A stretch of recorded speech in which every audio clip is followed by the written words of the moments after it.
નમસ્કાર વિદ્યાર્થી મિત્રો, સ્વાગત છે તમારું અમારી channel study with Vishnu sir. આ વિડીયોમાં આપણે આમનોંધ એટલે શું, તેના લક્ષણો, તેના ફાયદા અને આમનોંધનો નમૂનો જોઈશું. જો તમે કોમર્સના સ્ટુડન્ટ હોય કે પછી એકાઉન્ટ અને સબ ઓડિટરની ભરતીમાં ફોર્મ ભર્યું હોય તો આ વિડીયોને જોવાનું ચૂકશો નહીં.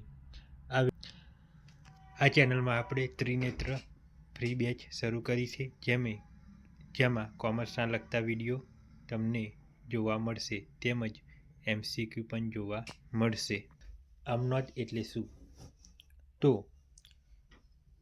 આમનોંધ એટલે વ્યવસાયમાં થતા દરેક નાણાકીય વ્યવહારની પ્રથમ અને ક્રમબદ્ધ નોંધ. હિસાબી પ્રક્રિયાનું આ સૌથી પહેલું પગથિયું છે.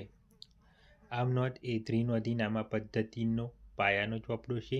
તે મૂળભૂત ચોપડો છે કે જેના આધારે નામા પદ્ધતિના બાકીના ચોપડા લખાય છે. વ્યવસાયના વ્યવહારોને ડેબિટ ક્રેડિટના નિયમ મુજબ તારીખવાર નોંધવાની પ્રક્રિયાને આમનોંધ કહે છે. હવે આપણે આમનોંધનો નમૂનો જોઈશું. તો આમનોંધના ચોપડામાં સૌ પ્રથમ ટાઇટલ મારવામાં આવે છે કે શ્રી ખાલી જગ્યાની આમનોંધ. ત્યારબાદ તારીખ. હિસાબી વ્યવહાર એટલે કે તારીખના ક્રમ અનુસાર આમનોંધ લખાય છે. આ ખાનામાં સૌ પ્રથમ વર્ષ, પછી મહિનો અને છેલ્લે તારીખ લખવામાં આવે છે. ઉદાહરણ તરીકે 2025 ડિસેમ્બર 15. ત્યારબાદ આમનોંધનું બીજું ખાનું છે વિગત. વિગત એ આમનોંધનું સૌથી મહત્વનું ખાનું છે.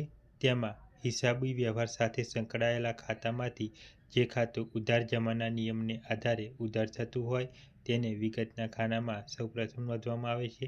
દાખલા તરીકે ખાલી જગ્યા ખાતે ઉધાર, પણ અહીંયા ઉધાર શબ્દને બદલે લખાય છે.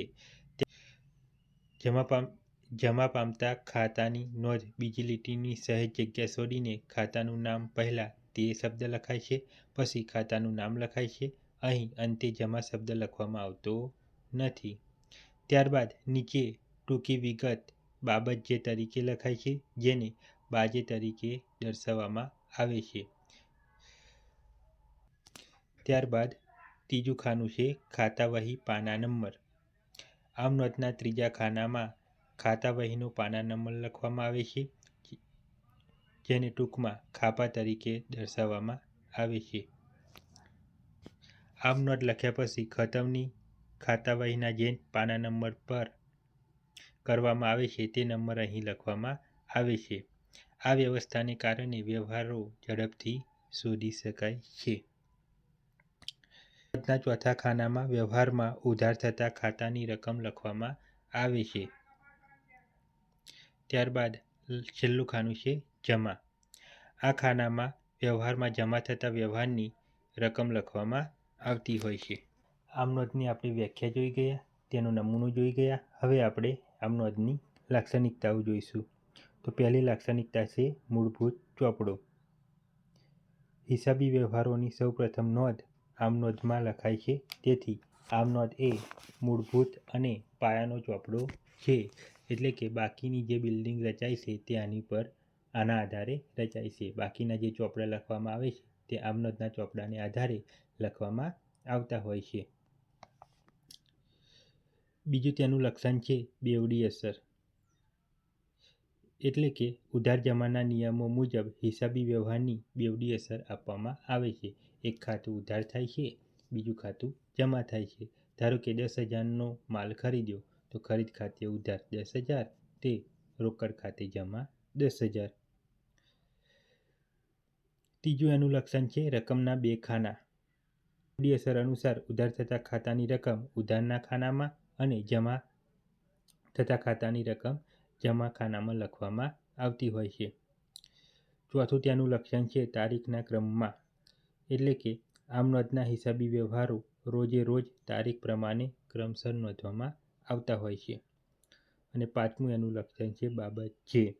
આમનોંધ લખ્યા બાદ આમનોંધની નીચે કૌંસમાં વ્યવહારની ટૂંકી વિગત આપવામાં આવે છે, જેને બાબત જે કહેવામાં આવે છે. હવે આપણે આમ નોંધના ફાયદા અથવા તેનું મહત્ત્વ જોઈશું. તો પહેલો એનો ફાયદો છે વિગતવાર માહિતી મળી રહે છે. એટલે કે કોઈ પણ વ્યવહારની વિગતવાર માહિતી જોઈતી હોય તો તે આમ નોંધના ચોપડા પરથી મળી રહે છે. એટલે કે ક્યારે વ્યવહાર થયો હતો, કેવા પ્રકારનો વ્યવહાર થયો હતો, કેટલી રકમનો થયો હતો, આ બધી વિગતો જોઈતી હોય તો આમ નોંધના ચોપડા પરથી મળી રહે છે. કારણ કે આમ નોંધ એ હિસાબી પ્રક્રિયાનું સૌપ્રથમ પગથિયું છે. બીજો એનો ફાયદો છે ખતવણી કરવામાં સરળતા. એટલે કે જો આમ નોંધ લખી હશે તો ખતવણી એટલે કે ખાતું બનાવવામાં સરળતા રહે છે. કોના ખાતે કેટલી રકમ ઉધાર કરવી, કેટલી રકમ જમા કરવી તે સરળતાથી ખ્યાલ આવે છે. તેથી ખતવણી કરવામાં સરળ રહે છે. ત્રીજો એનો ફાયદો છે વ્યવસ્થિત નોંધ. ખાતા વહીમાં વ્યવહારો નોંધતા પહેલાં આમ નોંધમાં નિયમ પ્રમાણે વ્યવહારોની નોંધ થતી હોવાથી ખાતા વહીમાં વ્યવસ્થિત રીતે તેની નોંધ થતી હોય છે. ચોથો એનો ફાયદો છે ભૂલ રહિત હિસાબો. આમ નોંધમાં નામા પદ્ધતિના સિદ્ધાંતો અનુસાર વ્યવહારોની બેવડી અસર આપવામાં આવતી હોય છે, જેને કારણે ભૂલ થવાની શક્યતા રહેતી નથી. ત્યારબાદ છઠ્ઠો એનો ફાયદો છે ઓડિટર માટે ઉપયોગી. એટલે કે જ્યારે વર્ષના અંતે કે વચગાળાનું ગમે ત્યારે બી ઓડિટ કરવામાં આવે ત્યારે ઓડિટરને કોઈ હિસાબોમાં ભૂલ લાગે ત્યારે આમ નોંધની મદદથી તે વિગતવાર માહિતી મેળવી શકે છે. તેથી ઓડિટ સરળ બની જાય છે. ત્યારબાદ એનો છઠ્ઠો એનો ફાયદો છે તમામ વ્યવહારની નોંધ.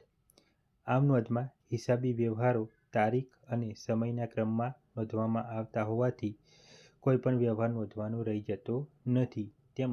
તેથી દરેક વ્યવહારની નોંધ થતી હોય છે. હવે આમ નોંધમાં આગળ વધતા પહેલાં આપણે એકાઉન્ટનો ગોલ્ડન રૂલ એટલે કે ખાતાને ઉધાર જમા કરવાના નિયમો ટૂંકમાં સમજી લઈશું. જો આ નિયમો તમે સમજશો તો તમને એકાઉન્ટ સમજવામાં તેમજ લખવામાં મહત્ત્વનો ફાયદો થશે. તો ખાતા મુખ્યત્વે 3 પ્રકારના છે.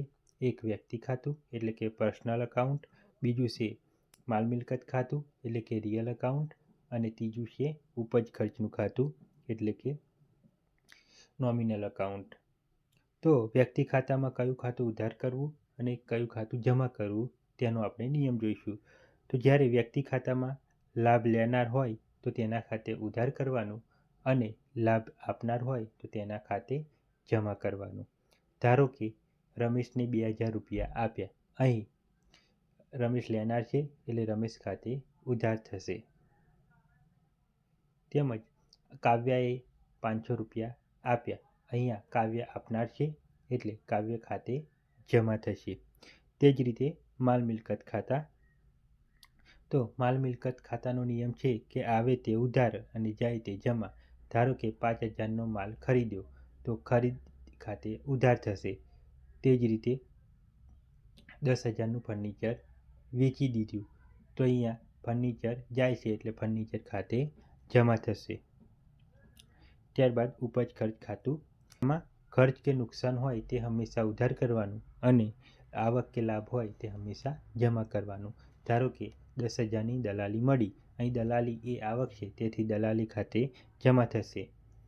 ત્યારબાદ 15,000 પગાર ચૂકવ્યો તો અહીં પગાર એ ખર્ચ છે તેથી પગાર ખાતે ઉધાર થશે. આપણે વિવિધ પ્રકારના વ્યવહાર માટેની આમ નોંધ જોઈશું. એટલે કે કયું ખાતું ઉધાર થાય છે અને કયું ખાતું જમા થાય છે. તો પહેલું છે ધંધાનો માલિક જ્યારે ધંધામાં મૂડી લાવે ત્યારે. તો અહીંયા રોકડ આવે છે એટલે રોકડ ખાતે ઉધાર થશે અને ધંધાના માલિકના મૂડી ખાતે જમા થશે. ત્યારબાદ બીજું છે ધંધાનો માલિક મૂડી લઈ જાય ત્યારે. અહીં ધંધો અને માલિક બંને અલગ વ્યક્તિ છે એટલે ધંધામાંથી જે પણ મૂડી લઈ જાય તે તેના ઉપાડ ખાતે ઉધાર થશે અને રોકડ જાય છે એટલે રોકડ ખાતે જમા થશે. ત્યારબાદ ઉધાર માલ ખરીદીએ ત્યારે. અહીંયા ધંધામાં માલ આવે છે એટલે ખરીદ ખાતે ઉધાર થશે અને માલ આપનાર એટલે કે લેણદાર ખાતે જમા થશે. ત્યારબાદ ઉધાર માલ વેચીએ ત્યારે અહીં ધંધામાંથી માલ જાય છે એટલે માલ લેનાર એટલે કે દેવાદાર ખાતે ઉધાર થશે અને વેચાણ ખાતે જમા થશે. ત્યારબાદ રોકડથી માલની ખરીદી કરીએ ત્યારે અહીં ધંધામાંથી રોકડ જાય છે એટલે રોકડ ખાતે જમા થશે અને ખરીદ ખાતે ઉધાર થશે. ત્યારબાદ રોકડેથી માલ વેચીએ ત્યારે અહીંયા રોકડ આવે છે એટલે રોકડ ખાતે ઉધાર અને વેચાણ ખાતે જમા થશે. મજૂરી ચૂકવણી કરીએ ત્યારે અહીં મજૂરી એક પ્રકારનો ખર્ચ છે એટલે મજૂરી ખાતે ઉધાર અને રોકડ ધંધામાં જાય છે એટલે રોકડ ખાતે જમા. ત્યારબાદ પગારની ચૂકવણી કરીએ ત્યારે અહીં પગાર પણ એક પ્રકારનો ખર્ચ છે તેથી પગાર ખાતે ઉધાર અને રોકડ ધંધામાંથી જાય છે એટલે રોકડ ખાતે જમા થશે. ત્યારબાદ ફર્નિચરની રોકડેથી ખરીદી કરીએ ત્યારે અહીં ફર્નિચર એક પ્રકારની મિલકત છે અને મિલકત આવે તે ઉધાર, તે નિયમ મુજબ ફર્નિચર ખાતે ઉધાર અને રોકડ જાય છે તેથી રોકડ ખાતે જમા. ત્યારબાદ બેંકમાં નાણાં ભરીએ ત્યારે તો અહીં બેંક એક વ્યક્તિ ખાતું છે અને બેંક લેનાર છે એટલે બેંક ખાતે ઉધાર અને રોકડ ધંધામાંથી જાય છે એટલે રોકડ ખાતે જમા.